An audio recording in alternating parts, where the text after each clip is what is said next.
Welcome to Brewsers, a podcast about beer, coffee, booze, and bruisers. I'm your host, Roddy John, and today we talk to Justin with Jaquval Brewing in Bishop Arts.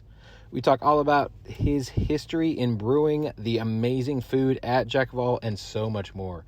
If you are in the DFW area, there is an area of the DFW called the Bishop Arts. It is part of Oak Cliff. That's the city is Oak Cliff, but Bishop Arts is this absolutely wonderful area that continues to grow and get that much better. And Jaquval is right in the middle of it.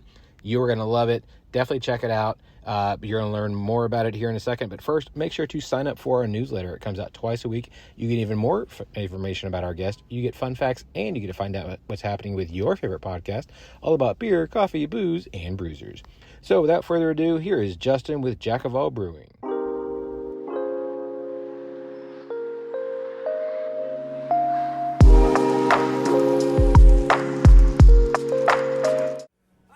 Justin from Jaquval Brewing. How are you doing today, sir? Very good. How are you? Doing well. So I'm having your Oktoberfest, which you all are calling Later Hosen.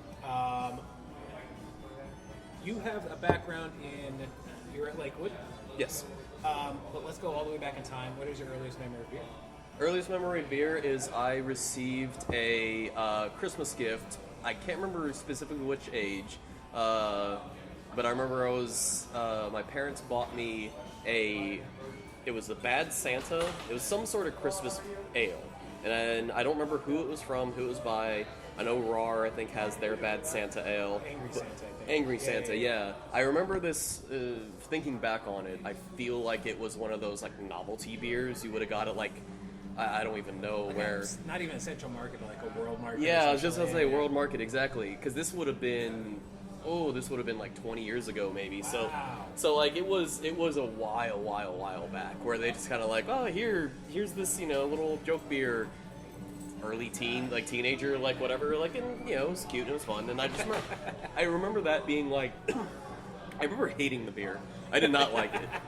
But I remember just kind of going, this is weird. Oh, is this what beer is? This is interesting. Like, we had a lot of fun back in the day. Yeah.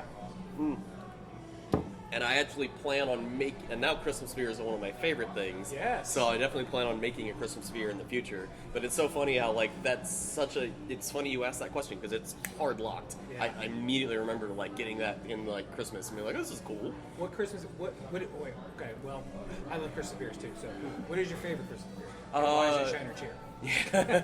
No, Shiner Cheer, I always want to be better, and I am a huge Shiner apologist. They can do no wrong. Same, yeah.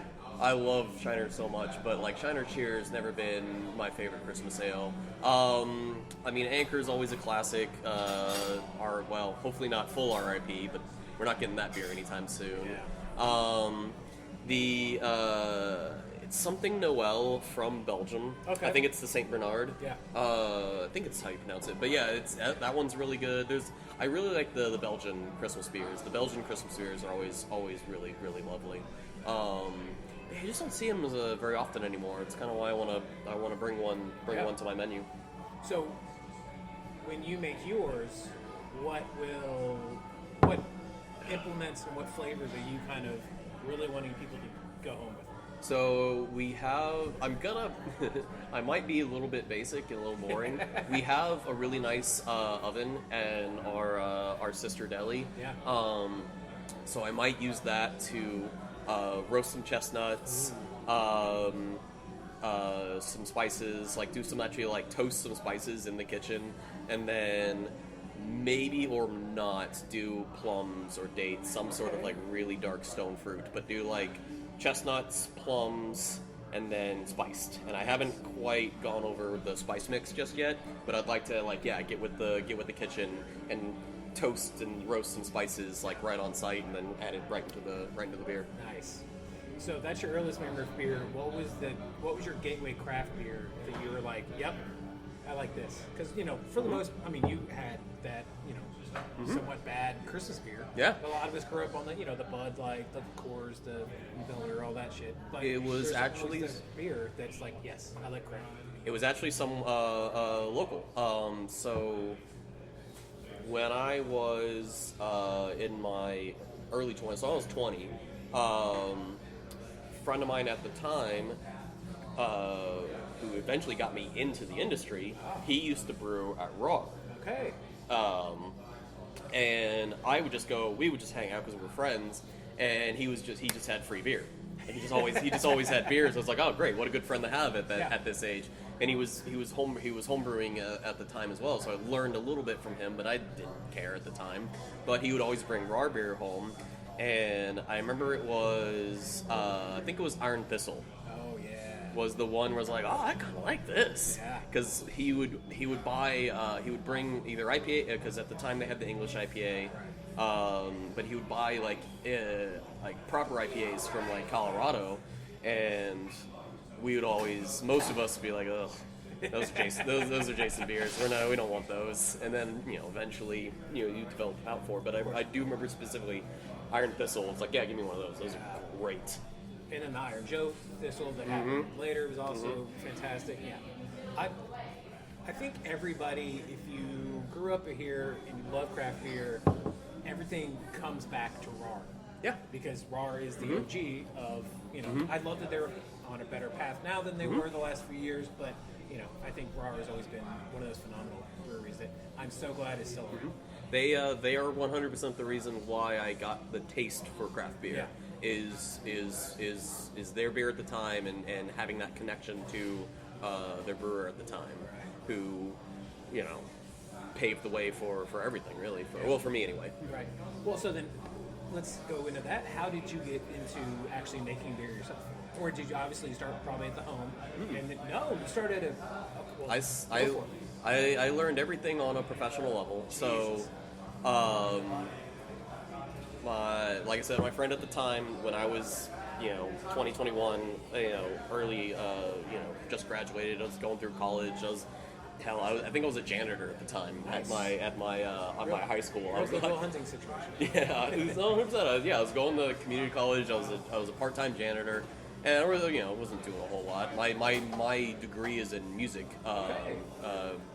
music business actually, and so he didn't brew that much at home, but he would make mead, and he would distill, which back then was a lot more illegal than it is today. Yeah. It's still illegal, but you can go to the homebrew store and get distilling equipment. Like it's not as like frowned upon as it once was. And so I would just help him, but I never really had any kind of inclination of like what he was doing. I was 20. I was 21. I was hanging out with my friend. He's since left RAR to go work in Colorado. Okay. He went to work for Oscar Blues, Left Hand, a small brew pub called Grimm Brothers, and a few other places. And while he was gone, I just kind of got odd jobs around town, didn't really do much of anything. Fast forward to when I was 25, maybe, so 2 or 3 years. He came back, and he was one of the original brewers. He was one of the brewers who started at Lakewood. Okay. And so, hey, my friend's back in town. Yeah. That's awesome. In that interim period when he was gone, I was getting way more in the craft beer. I was drinking a lot of Shiner, I was drinking a lot of Raw, where like the seed had been planted, and I was getting more interested in like all these different craft beers as like, in that 2009 to 2012 like lead up. The lead up to the boom. Right. And then when the boom started, he comes back to town. Lakewood's getting started. Hey, old friend. Hey, it's good to see you again. Hey, I need a volunteer to help put bottles in boxes. You want to come work for beer? Yeah. Sure. I'm still young. I'm still 24 or so. I'm like, yeah, let's go. Did that for a couple months, and then did that in late 2012. And then in April, I think it was around April, March or April, as I went up to Wim and said, hey, do you have any job for me, because I kind of want to be part of this. I think I was delivering pizzas at the time. Like I wasn't really doing much with my degree or anything, and so I was kind of fell into it where it's like, let's go. I really like this. I've already developed a good taste for beer, and I want to learn more. And so What a guy to learn from too. So what a guy to learn from too. Absolutely. Yeah. And so I started not knowing a single thing how to make beer. Never homebrewed, never did anything, and just did line cleaning for a few months, and then deliveries, and then deliveries and a little bit of sales, and then back, then kegging, then packaging, and then selling, and just kind of like worked my way up. Did the office, the mailroom cliche, and by the time I left, I was pretty much running the brewing operations. That's awesome. So how'd you get over here? Are you the first brewer here at? So we just got started in the beginning of the year. So we've only been in operation for what is it, September now? So 9 months. Yeah. Like we basically January 1st might as well be our anniversary. We don't have an official date yet. We kind of need to set that in, but like this is our first year. Yeah. I had been with Lakewood for going on 11, 12 years at that point. Wow. And stuck with it. I still love them. I still love Wim. I owe a lot to him, and like a lot of what I've learned, a lot of how I've kind of gotten into this industry. And Jason and Amy put out their feelers looking for a brewer for their new spot, and I don't know, a bug kind of got in the back of my head. It was like, let's throw my hat in this ring. It was really as like off the cuff as like, I'll see if like maybe this is time to like branch out into something new. Maybe this is time to kind of like run a different show. And they reached out. They liked me. We did a couple interviews, and it is just as like simple as let's go try something on a smaller scale. Let's go try something for myself on my own. And it's only been 12 years. Let's try something new. Like in a weird way, it was a little like restless at home kind of syndrome, where I didn't, no animosity, no bad blood, just kind of definitely wanted to see what I'm capable of. And I think so far so good. We've been making some great stuff. We've been kind of. I mean, I can only keep up so much, which is good problem to have. Yeah. So, were there recipes that you made at Lakewood that ended up being beers, like maybe even like trial beers, or was it just here's what you're doing and then go from there? No, we had pretty free reign. We were always kind of we were always ever since we got at Lakewood. The small, little 3-barrel pilot system, which was 4 years ago, 3 years in. And at that point, we'd been cranking out stuff for the tap room. So we had been coming up with recipes constantly, and if anything was good, we would then bring it up to the big system. And so we had been doing something similar on a much smaller scale before. But yeah, there was always been a pipeline to what goes on, and then we would have meetings about what we would expect or what the market is looking like or trends for this, that, and the other. But a lot of times it's just who has an idea for a beer. Right. Yeah. No. When I interviewed Wim afterwards, we were just hanging out. They had just made a beer with New Zealand hops, and I think we're trying to come up with a name for it. And I was like, I googled some New Zealand slang, and I forgot exactly what they ended up calling it, but I was like, this shit is delicious. How long ago was that? This year? It was either this year or no, I want to say it was last year. Because that might have been because I did a New Zealand pale ale, I believe, or New Zealand Pilsner. Either way. we may have met then. I don't even know we did. Yeah. That's hilarious. So going from that massive of a scale to obviously a much smaller scale, you have to.